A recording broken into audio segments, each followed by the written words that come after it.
নমস্কার, আমি শ্রাবণী। রোজকার মতো আজও আমি এসে গেছি তোমার একটা গল্প শোনাতে। আজকে আমি তোমাদের লেখিকা লীলা মজুমদার মহাশয়ের লেখা একটি ছোট গল্প, যার নাম ভয়ে ভূত, এটি শোনাবার চেষ্টা করব। তো বন্ধুরা, তোমাদের আমি রিকোয়েস্ট করছি, আমার এই চ্যানেলটিতে আমি তোমাদের রোজ একটি করে ছোট গল্প শোনাবার চেষ্টা করি। তোমরা প্লিজ আমার বলা গল্পগুলো স্কিপ না করে গিয়ে পুরোটা শোনো। আমার চ্যানেলটা সাবস্ক্রাইব করো, ভালো লাগলে লাইক করো, কমেন্ট করো ও একটু শেয়ার করে দাও। আর এখনও অবধি যেসব বন্ধুরা আমার চ্যানেলটা সাবস্ক্রাইব করেছো তাদেরকে অনেক অনেক ধন্যবাদ জানালাম। আর যারা সাবস্ক্রাইব করোনি তারা প্লিজ সাবস্ক্রাইব করো।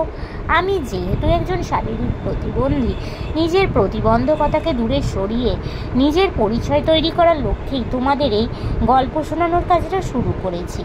এই কাজে আমার সফল হতে গেলে তোমাদের সাপোর্ট খুবই দরকার, তাই আমি তোমাদের রিকোয়েস্ট করছি, প্লিজ তোমরা আমাকে সাপোর্ট করো।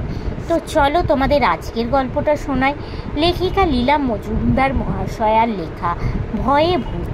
আমাদের পাড়ায় একটা পুরনো বাড়ি আছে, তার বয়স হয়তো 200 বছরেরও বেশি হবে। সেখানে কেউ থাকতে চায় না, তাই বলে যেন কেউ ভেবে বসে না যে বাড়িটা খালি পড়ে থাকে, মোটেই তা নয়। তবে রাতে কেউ সামনের বারান্দাটাতে যায় না। সবাই বলে সেখানে নাকি লম্বা কালো কোট পরা এক রোগা সাহেব পায়চারি করে। তার সমস্ত শরীরটা স্পষ্ট দেখা যায়, শুধু পায়ের পাতা দুটো বাদে। পায়ের কবজি দুটো মেঝের ওপর বসানো থাকে, তাই দিয়েই সে পায়চারি করে। বিকট দেখায়, কিন্তু সে কাউকে কিছু বলে না। তবু কিছুদিন ওই রকম দেখার পর ভাড়াটেরা বাড়ি ছেড়ে চলে যায়, আবার নতুন ভাড়াটে আসে। আমাদের পাড়ার এক ফিরিঙ্গি বন্ধুর কাছে শুনেছিলাম যে ওর ঠাকুরদা অনেক দিন ওই বাড়ির ভাড়াটে ছিলেন। ঠাকুরদার ছেলে ছোটোবেলাতেও রোগা সাহেব ওই বারান্দায় পায়চারি করত, কিন্তু তখন তার জুতো টুতো সব দেখা যেত। তারপর দেখা গেল বেশি বৃষ্টি হলেই রাস্তায় জল দাঁড়ায়। সেই জল ক্রমে বারান্দার ওপর উঠতে আরম্ভ হলো। অগত্যা এক পোস্ত ইট বসিয়ে বারান্দাটাকে উঁচু করা হলো। রোগা সাহেব বোধহয় অতটা টের পায়নি, তাই অভ্যাস মতো পুরনো মেঝেটার উপরেই হাঁটে, কাজেই আর জুতো দেখা যায় না। কলকাতার পথে ঘাটে টামে বাসে যে এত অসম্ভব বেশি লোক, তাদের সকলেরই সত্যিকারের মানুষ কিনা এ বিষয়ে আমার সন্দেহ আছে। ট্রামে বাসে যেখানে ধরে ঝুলবার মতো 1 ইঞ্চি জায়গাও নেই, সেখানে কি করে অনেকে লোককে থাকতে পারে এ আমার বোঝার বাইরে। শুনেছি একবার নাকি এক পণ্ডিত মশাই অনেক কষ্টে ছাতার মাঠটি বাঁশের জানলার শিকে আটকিয়ে কোনো রকমে ঝুলে আছে। এমন সময় টের পেলেন যে কে যেন তার মেয়ের জাইয়ের পকেট হাতড়াচ্ছে। ফিরে দেখেন কালো কুচকুচে রোগা টিকটিকে এক ছোকরা কিছু না ধরে শূন্যে ঝুলে আছে।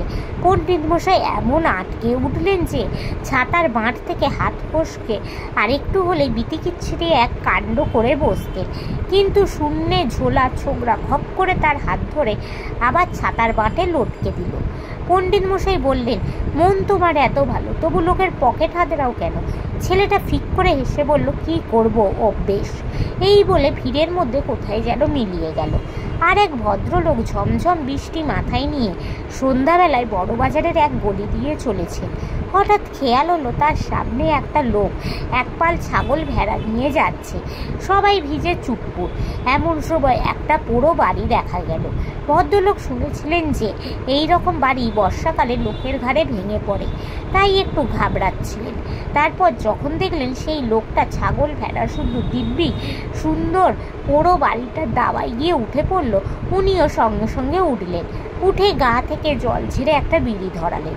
তাই দেখে লোকটির চোখ চকচক করে ওঠাতে তাকেও একটা বিড়ি দিলেন। দুজনে একটুক্ষণ আরামে বিড়ি টানবার পর ভদ্রলোক বললেন, এ জায়গাটা নাকি ভালো নয়। লোকটি বলল, ভালো তো নয়ই, এ পাড়ায় কেউ এখানে পা দেয় না, বৃষ্টির জলে ভেসে গেলেও নয়, ভারী বদনাম এ বাড়ি। ভদ্রলোক বললেন, আমি ভূত টুটে বিশ্বাস করি না। লোকটির বিড়ি খাওয়া হয়ে গেছিল, মাথাটুকু ফেলে দিয়ে বললেন, তা আপনি না করতে পারেন, কিন্তু আমি করি। এই বলে ছাগল ভেড়ার পাল শুদ্ধ অদৃশ্য হয়ে গেল। ভদ্রলোকও জল ঝড়ে বেরিয়ে পড়ে ছুটতে লাগলেন। ভবানীপুরে একটা পুরনো বাড়ি ছিল, ভাগে ভাড়া দেয়া। বাড়ির গিন্নির ছেলেপুলে ছিল না।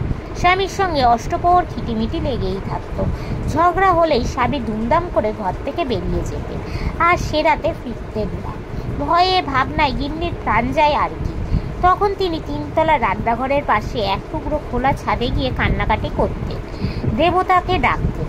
হঠাৎ দেখতেন পাশের ভাড়াটেদের ছোট্ট ছাদে 3-4টে ছোট ছোট ছেলে মেয়ে দুপুর রাতে মহা হুল্লোড় লাগিয়েছে, সঙ্গে আবার কতগুলো কুকুর বেড়াল। দেখে টেকে তার মন ভালো হয়ে যেত।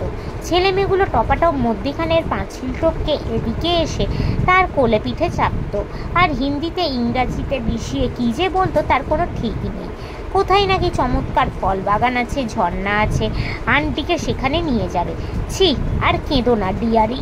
তারপর ওর স্বামী বদলি হয়ে গেলেন, ওরা ও বাড়ি ছেড়ে পশ্চিমে চলে গেল। তারপর প্রায় 20-22 বছর কেটে গেল। ততদিনে স্বামীর মাথা ঠান্ডা হয়ে গেছে, গিন্নিও অনেক বেশি সুখী। একটি অনাথ মেয়েকে মানুষ করে বিয়ে দিয়েছেন। কলকাতায় এসে হঠাৎ মনে হলো সেই বাড়িটা একবার দেখে আসি। গিয়ে দেখেন ঘরদোর আরও জীর্ণ, রং ওঠা। মনে হয় এই 22 বছরে কোথাও এক মোচ পালিশও পড়েনি। গেলেন ওদের এই 3তলার পুরনো ফ্ল্যাটে। এখন সেখানে এক বুড়ি থাকেন। তিনি বললেন তার স্বামী বছর 10 হলো গত হয়েছে। ছেলে বউ বোম্বাইয়ে চলে গেছে, বড়ই একা পড়েছে। তবে পাশের বাড়ির এক গাদা ছেলে মেয়ে, কুকুর বেড়াল রাতে ভারী মজা করে। এবার গিন্নি আর কৌতূহল রাখতে না পেরে একটা টুল টেনে নিয়ে পাশের ছোট ছাদ দিতে গিয়ে নামলেন। তারপর উল্টো দিকের পাঁচিলের ওপর দিয়ে ঝুঁকে দেখবার চেষ্টা করলেন ছেলে মেয়েগুলো কোত্থেকে আসে। দেখলেন পাঁচিলের ওপাশে কোনো খাঁড়া দেয়াল নেমে গেছে, ওদিকে কোনো ঘরের চিহ্নও নেই, জায়গাও নেই। পাশ দিয়ে একটা সরু গলি চলে গেছে। নমস্কার। তো বন্ধুরা, লীলা মজুমদার মহাশয়ার লেখা এই ভয়ে ভূত গল্পটি এখানেই শেষ হলো।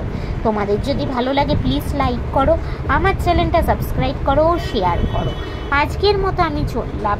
আগামীকাল আবার আমি চেষ্টা করব তোমাদের এরকমই কোনো ছোট গল্প শোনাবার। তোমরা প্লিজ আমাকে একটু সাপোর্ট করো। আজকের মতো টাটা।